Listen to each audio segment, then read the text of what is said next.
Hello, welcome back to my channel. And for today's episode, I will be discussing about the research problem and its scope. So, by the way, once again, I am Dr. Ligardo R. Palaca Jr. I am currently teaching in the graduate school, teaching research subjects, research methodologies, and in the same time, I'm also the assistant secondary school principal of a school in Tagbawan City.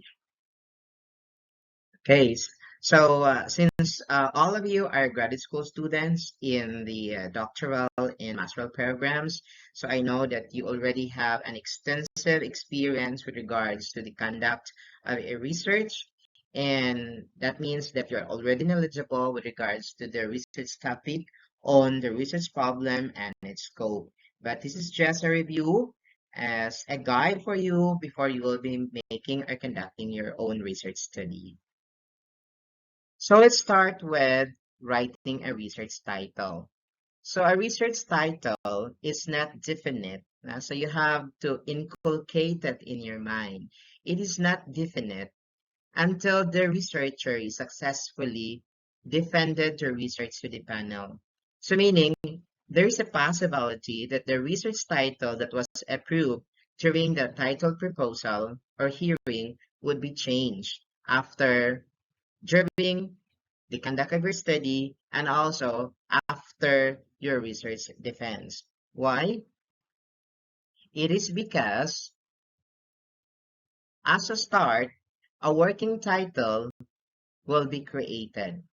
The working title should be developed early in the research process because it can help anchor the study or the focus of the study in much the same way the research problem does.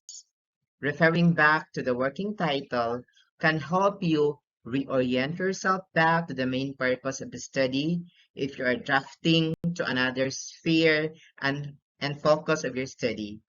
As I mentioned earlier, the research title in the mixed method can either be in the style of qualitative or quantitative research. But if your focus is quantitative research, so your title must fall within the principles of quantitative research title, or if it's qualitative, then it should be more of a qualitative research title. So let's have the formulation or the writing of the research rationale, or some teachers would pronounce it as rationale. So definitely the research rationale is the presentation on the reasons for conducting the study. So actually I have a separate vlog that I would share also the link before this episode ends. You have to contextualize and localize your rationale. So contextualization of the research rationale means that you have to connect your present investigation to previous researches conducted by other researchers and try to present the gaps of those studies. So gaps means the limitations of your study. So you will try to establish the limits of the previous studies and the possibility that those limits, those parts or aspects of the topic or the theme were not being investigated, and your present investigation would dwell on those gaps of the previous studies. Localization means, or a localized research rationale means that you have to present existing conditions, situations, problems, concerns in relation to your topic.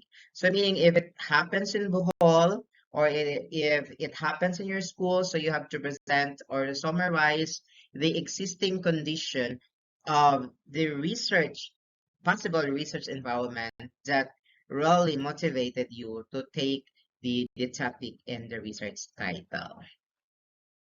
So let's try to discuss the specific reasons why a research study or a research manuscript really demands the part. There is an inclusion of the rationale. So first is the research needs to contribute to the elimination of the gap in the literature. So what we are referring here of literature are previous studies, scholarly studies, or articles produced by experts in the field, specific parts of those topics and themes that more or less um, not being researched, or there is a lack of literature about it, meaning there are certain limitations, and usually we can find this in the review of in the recommendations. So in the recommendation part, the researcher or the author accepts the limitations or the weaknesses of the study. So the research rationale would like to answer those gaps and weaknesses as presented by previous scholars or previous researches of previous scholars. So you try to help answer questions or gaps on the theme. Next is the research can be conducted to solve a specific problem. So especially if your research is on the action research, so the research rationale would like to summarize the intention of the research in diagnosing the specifics of the problem, of the concerns, the issues, the gaps being investigated, and with the result of your study, you would try to solve that particular CIGPs or concerns, issues, gaps, CIR of your study. Next is the study has contributed to the level of professional development of the researcher. So it's more personal. The reason is more personal that you are conducting that research because it's part of your field of interest, that is your profession, that is your job, that is your specialization, and you want to know more. You want to discover more about your field of interest. Okay, so let's try to understand and analyze the difference between the theoretical framework versus the conceptual framework. So in research, you can either use conceptual framework and theoretical framework. The decision when and what to use depends on the established practices and standards of your school. So it really depends on what is being practiced by your school. But definitely, these two can be used together or can be used independently. So I know that you already have an idea or even experience designing a theoretical framework. So for the sake of a review, so a theoretical framework is a foundational review of existing theories that serves as a roadmap for developing the arguments you will use in your own work. So important terminologies here are existing theories, foundational review, and roadmap. So meaning the it refers to theories that are used for your particular study or your existing investigation. It provides foundation of your study.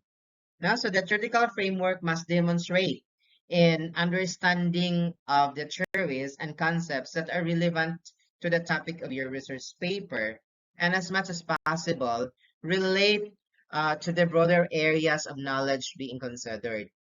The theoretical framework is most often not something readily found within the literature. So you must review course readings and pertinent research studies for theories and analytic models that are relevant to your present problem or to your present investigation. The selection of a theory or theories should depend on its appropriateness, ease of application, and explanatory power. Why explanatory power? Because you may use the theories to further explain the result of your investigation. So one of the common mistakes of researchers, even in the doctoral studies, is they are using contrasting theories of in their research. Now, so as much as possible, if you are using multiple theories, so more or less, they are in a way connected to each other. So I am presenting a sample or an illustration of what a theory framework is. Now, here in this example, we have the key terms, and then uh, there is a presentation of two relevant theories, so theory 1 and theory 2. So as what I mentioned to you, so in theoretical framework, you may use two or more studies as long as they are not contrasting. So studies are that theories that are supportive with each other. Okay, so let's review what a conceptual framework is. So, generally, conceptual framework defines the relevant variables for your study and maps out how they might relate to each other. So, a conceptual framework illustrates what you expect to find through your research. It defines the relevant variables for your study and maps out how they might relate to each other, and you should construct a conceptual framework before you begin collecting data because it serves as your guide. A conceptual framework is an analytical tool that is used to get a comprehensive understanding of a phenomenon. It can be used in different fields of work and is commonly used to visually explain the key concepts or variables and the relationship between them that need to be studied. It is often represented in a visual format. So this is an example of a conceptual framework.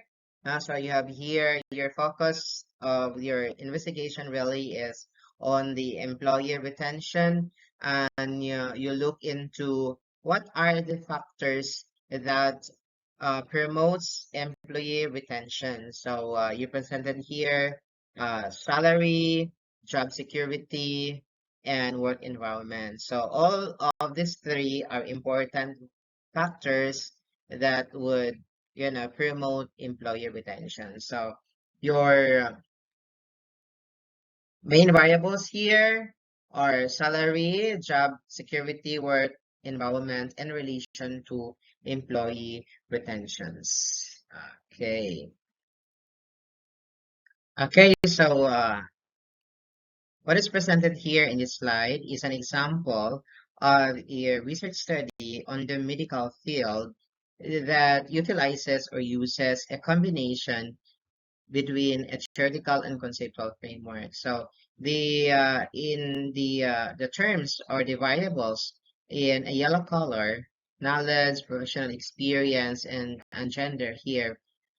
These are in this part here is are the theories that theories that explains knowledge, professional experience, and gender in relation to the variables self-estimated competence and general attitudes towards dementia care. So these two here in the pink color, is it the pink color, semi-pink color, are the two major focus or variables of the study. At the right side, in green color, are the concepts with regards to the different approaches in uh, looking into the self-estimated competence. It refers to the competence of the health professionals or practitioners in the general attitudes towards dementia care. So concepts like case finding, diagnosis disclosure, interaction with relatives, and value of self-help services, and demands for guidelines and training. So again, the terms in yellow color are the theories, and at the right side, the terms in the green boxes are the concepts. Referring these two here are connected to the two major variables being investigated by the researcher or group of researchers, namely again, the self-estimated competence and general attitude towards dementia care. So it is understandable that the respondents of the study are the health professionals or the health practitioner. Okay, so let's try to review about the practice and try to assess your skills in writing a research hypothesis. So A hypothesis, we know that a hypothesis states the researcher's prediction about what your research will find. It is actually a tentative answer to your research question that has not yet been tested. For some research projects, you might have to write several hypotheses that address different aspects of your research question. Take note that a hypothesis is not just a guess. It should be based on existing theories and knowledge. It has also to be testable. That is an important characteristic of a hypothesis, a good hypothesis. It also has to be testable, which means you can support or refute it through scientific research methods such as experiments, observations, and statistical analysis of data. So don't forget that a hypothesis proposes a relationship between two or more variables. So you know what a variable is? Huh? Uh, okay, so what is a variable? I asked you a while ago. Okay, so a variable is any factor, trait, or condition that can exist in differing amounts or types. An experiment usually has three kinds of variables: independent, dependent, and controlled. Okay, so here I am presenting, so what is an independent variable? So an independent variable is something that researcher changes or controls. A dependent variable is something the researcher observes and measures. Okay, again, an independent variable is something the researcher changes or controls. So this is the variable that is being manipulated, has the, yeah, capacity to be manipulated. Who would manipulate? Of course, the researcher. So a dependent variable is something that the researcher observes and measures. So doon makikita yung resulta ng manipulation ng independent variable. So for example, a daily apple consumption leads to fewer doctor visits. So talking about variables, with this example, daily apple consumption leads to a fewer doctor visits. What do you think is the independent variable? What do you think is the dependent variable? So if your answer to the independent variable is apple consumption, you are correct because the apple consumption is the assumed cause. Okay, so it is the assumed cause of the assumed effect. So our assumed effect is the frequency of doctor's visit. So meaning the frequency of doctor's visit is our dependent variable in this example. So another example that I would like you to answer is this. You want to find out how blood sugar levels are affected by drinking diet soda and regular soda, so you conduct an experiment. Again, you want to find out how blood sugar levels are affected by drinking diet soda and regular soda. So you decided to conduct an experiment. So what do you think is the independent variable here? Correct. So the type of soda, the diet, and the regular is the independent variable.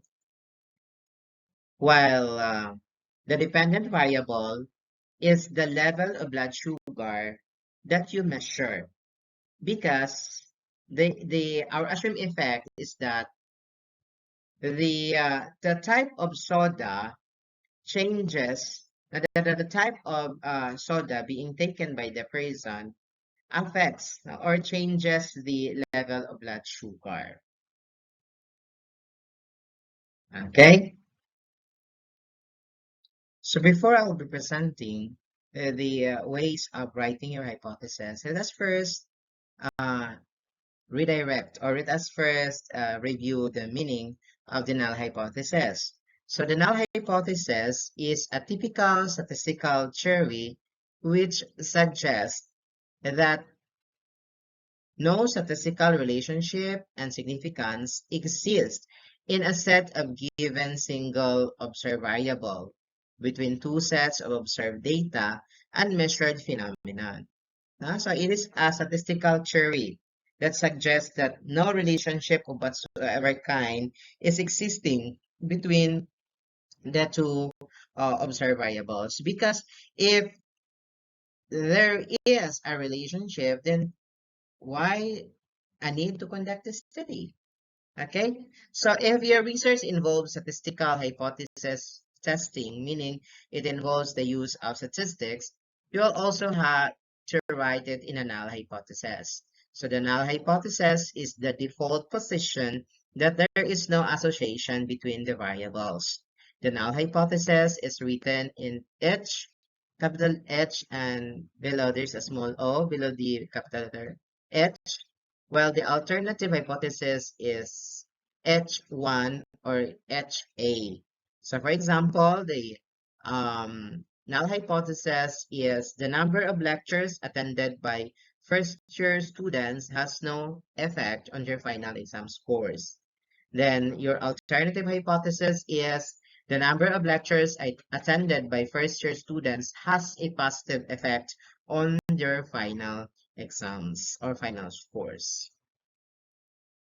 So let's go to the statement of the problem. So the first and the most important step in any research is to identify and delineate the research problem. That is, what the researcher wants to solve and what question he or she wishes to answer. So a research problem may be defined as an area of concern or a gap in the existing knowledge, or a deviation in the norm or standard that points to the need for further understanding and investigation. Although many problems turn out to have several solutions, the means to close the gap or correct the deviation, difficulties arise where such means are either not obvious or are not immediately available. This then necessitates some research to reach a viable solution. A statement of the problem is used in research work as a claim that outlines the problem addressed by a study. The statement of the problem briefly addresses the question, what is the problem that the research will address? So a good research problem should have the following characteristics. It should address a gap in the knowledge. So the gap in the knowledge is already presented in the research rationale. That means what are the areas or the gray areas of the previous researches conducted by scholars and researchers. Then second, it should be significant enough to contribute to the existing body of knowledge. So in relation to the gap in knowledge, no? So the research problem would like to add more explanation or possibly add um, a solution or propose a solution to the problem. Then three, it should lead to further research. Okay, so it means that it can serve as a starting point, and you realizes that there are limits and there are gaps in your research, so you are recommending it to the next batch or group of researchers that would like to address the same problem or the same issue or related to your present investigation. The fourth is the problem should render itself to investigation through a collection of data, meaning the research problem, it's possible to look for answers with your given research problem using the different ways of collecting data. Then five, it should be of interest to the researcher and suit his or her skills, time, and resources. Yes. First, it is really a very important consideration when you are selecting a research problem or a research title, it should be the researcher himself or herself is interested to conduct the study because the researcher has the skills, uh, he has the time, and he has the resources or the training, the knowledge in conducting the research. And then the approach, number six, is the approach towards solving the problem should be ethical. So it is very important, my dear students, that when you are conducting a research study, it must not harm, first and foremost, yourself, your respondents, other people, and the environment. So, by the way, I inserted the suggested pairing of research methodologies, especially when you are conducting a mixed research, meaning the use of the quantity and the quality methodologies, because knowing the appropriate pairing would help you in the formulation of your statement of the problem. So for instance, the pairing of interviews and questionnaires. So if you want to conduct researches about opinion, about perceptions, acceptability of something. So you may start with an interview in your quali that would serve as your guide in the formulation of your questionnaires. And then it's also appropriate to pair performance tests and observations. Like for instance, you will be conducting a research with regards to a specific part of the curriculum. So you would want to assess the performance of the students if after they are exposed to a certain innovation in teaching. So you would start with giving them performance tests, and then in the same time you would also observe the classes. Then another pairing is questionnaire and follow-up focus group discussions. You started with a questionnaire now. Like for instance, you would like to know how the 2-year pandemic, the no face-to-face interaction in the teaching learning process affected the students. So you would provide a survey questionnaire, and then after gathering the data to help you with the analysis of the data gathered, so you would conduct a focus group discussion. And then the triangulation involves document analysis, performance test, questionnaire, and interviews. However, this pairing is not limited only to what is being suggested. So how to write a problem statement? So start by presenting the general problem statement, and it would be followed by the specific. Okay, for example, your general statement is this: the aim of this research is to investigate the dynamics of teaching and learning after 2 years of pure distant learning modality using the printed modules. So your specific problems follows like this. Okay, so after the general statement, the specific statement would follow. So specifically, this research would like to answer the following questions. So you will now be asking the profile, what is the existing condition in teaching as experienced by the students and by the teachers, and then is there you look into the significant relationship between the variables that you are investigating. It should be given emphasis, or it should be emphasized that in the statement of the problem, the major variables being studied, I am referring to the independent and dependent variables, must be present in your statement of the problem. So for instance, with this title, this is actually my research. I conducted this research years ago. So with this title, Microfinancing in the Rural Areas, Challenges and Impact Evaluation.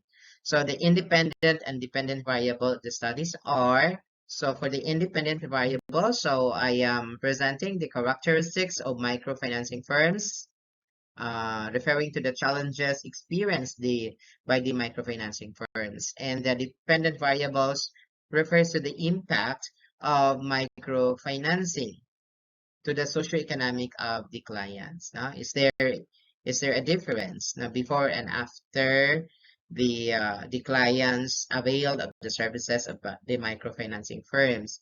So for the title itself, it is clear that the type of study being conducted is a quantitative descriptive type of research. At the same time, it is a type of a social research.